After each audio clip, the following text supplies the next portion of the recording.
So the Hyperloop technology is, we start with a pod, which carries people or cargo. Think around 28 people. It's kind of our nominal size, or an equivalent amount of cargo, similar to the cargo you would move on a plane rather than shipping containers or the heavier kind of lower value stuff.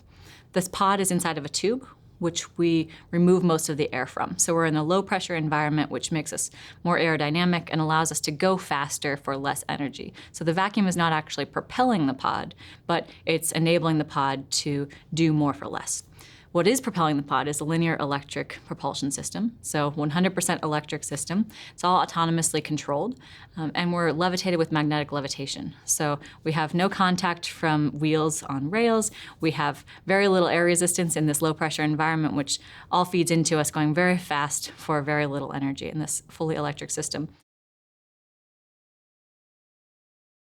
One of the hurdles that we need to address is knowing exactly the level at which we are being regulated. So different regulatory frameworks for rail or for aerospace across the country work at either the state level or the federal level, and they cover operations just within a city or within a state or federally. So crossing state lines is always challenging, but really in general, understanding what level of regulation in that kind of hierarchy, where we fit, is a big challenge. And that's where we're working with this NET Council, the Non-Traditional and Emerging Transportation Technologies Council in DC, which is made up of people from all of these other agencies that we've engaged previously. So FAA, FRA, we've got aerospace and aviation, we've got rail, we've got transit, we have highway people, we have even pipeline people, all engaged in this conversation. And the federal DOT did a really nice job of pulling together every potential stakeholder within that federal DOT umbrella to help us figure out really the best way to regulate Hyperloop.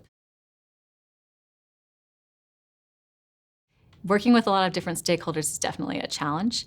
I really like working with people. So moving from an engineering role in the company to a business development role was really exciting for me because I get to work with all the people within the company and with our customers as an engineer. But on business development, I get to work with all of our customers and with the different states, public sector people, private sector people. I get to really cross all of the lines and talk to everybody who has a stake in this and who this is important to and who's important to us in the project. So I think communication is probably the biggest thing. Going out and making sure that we understand why a region wants to work with us and what their specific needs are is really key.